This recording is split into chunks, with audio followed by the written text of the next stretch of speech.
ngaharamkeun sapeker adu kekuatan adu dalil jeung santri tek ceuli datang ke menang bae ge mun cara adu silat mah nah sakali set beres geus beres pokona mah geus ka awak jasa lamun ku ahli ngaji mah deuk lumpat ka mamana ge mun fikih tapi lamun tasawuf oh lain deui masalah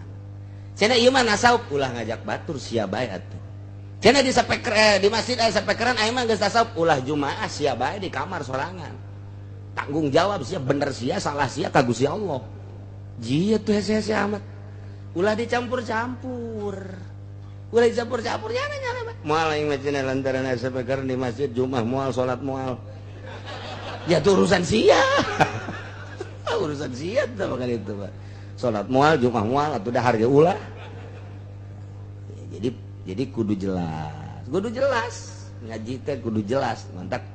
kula mah ti baheula ge nyaritakeun eta teh naon usur perpuluh haram pajak haram sakadar nyaritakeun kakarak muncul kamari NU haram ternyata pajak euy tinggalin zaman ti baheula sakadar haram adapun pelaksanaan atuh tasabodo ngabejakeun hukum Al-Qur'an haram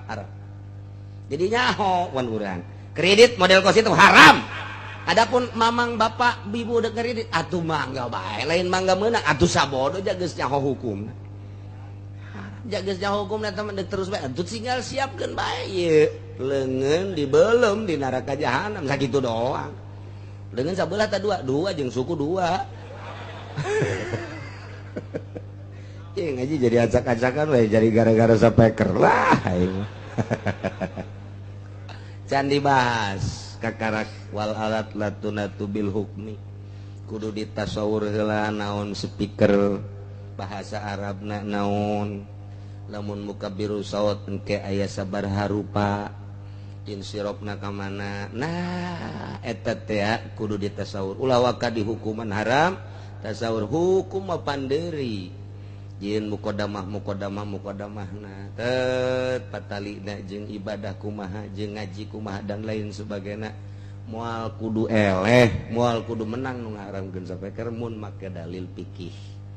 aya usul fikih disengserikeun bae geus ku kiai bahkan kiai kuari embung ngalawan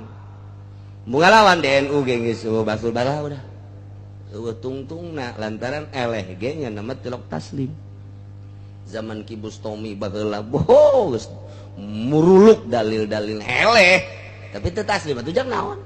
ngaranna lain munazarah mujadalah atawa mukabarah atuh teh bau hartina mantap geus kula pernah aya anu nyuratan di zaman Abah moal dibejaan make bahasa Indonesia tentang speaker bejakeun ba iya ya nu kieu jawab make bahasa Arab apa tulisanna make bahasa Arab apa bahasa urang tulisanna Latin bahasana urang ulah teu bisa ngaji berarti cekeun ulah dilawan ku sia henteu keur mah kula teu bisa diulah atuh geus kebenaran lamun nyanana nyieun make bahasa Arab tulisanna Arab lawan ku sia hadir aja kula aja teu bahasa Arab teu dilawan ku kula padahal henteu ku kula ge deuk ditulis tulis bae kumaha munazarah make bahasa urang teu beres surat mah masuk mun kitu mah wa'lam anna speaker atau anna speaker al musamma bi mukabbir saut hukmuhu wal haram lianahu tafsir teret anu terus wassalam Haji Asep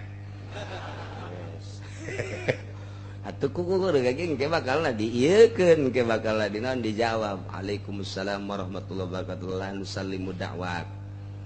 anna speaker nah dilawan kuku lah hayangnya coba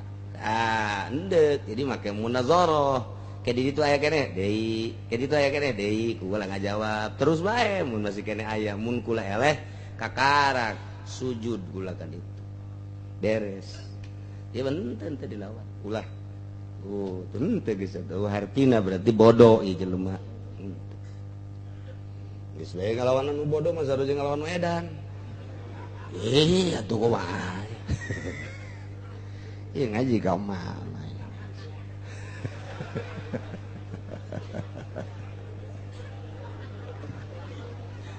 walau qata'a ayada abdin Umar pangkatna abid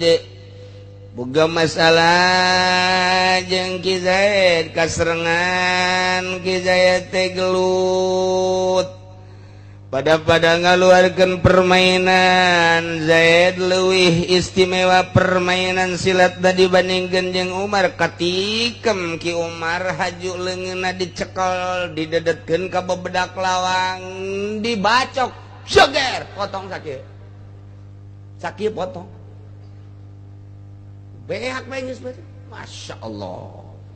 hebat dasar Ki Zaid permainan kumaha geus potong leungeunna sapoe dua poe Ki Umar bata ko merdeka cik Sayyidna Mar sia eta waduh leungeunnan da geus leungeunnan moal bisa digawe geus ku aing dimerdekakeun bae sia Mar merdeka menang sapoe gaduana isdet waktu Ki Zaid keur ngaberi leungeun Ki Umar status Ki Zaidna merdeka status Umarna abid geus potong leungeunna diperdekakeun ku Sayyidna ku ari pae sabada merdeka nu jadi masalah ta eta teh kudu apa henteu kisosna di dia paling Sayyid ala qalumina diatil wajibah wa nisbi kimati jang Sayyid dikudu dikeluarkeun dicokot jang Sayyidna al aqal minadiat pangsaetikna tina diat leungeun nu dibayarna ta leungeun jeung deui saparo harga abid eta hargana sabaraha abid teh hargana 5 juta jada dampak sabarona 2,5 juta. Nah kos gitulah ka ayat ieu mah urang ngomong bae ngabahas moal terjadi abidna ge eueuh hukumna ge di urang mah henteu aya eueuh. Kemudian wa bi qaulin cek sagaul ma al aqal minadiat wa qimatihi al aqal minadiat bener cuman tadi manis pidiatihi kuari mas sagem leungah harga abi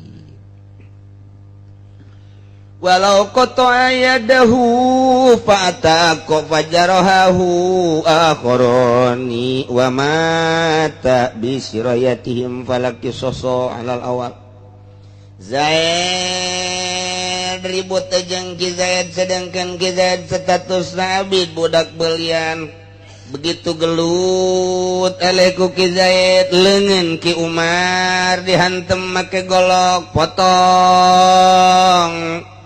menang sapoe gaduana ku Sayyidna dimerdekakeun merdeka ku ari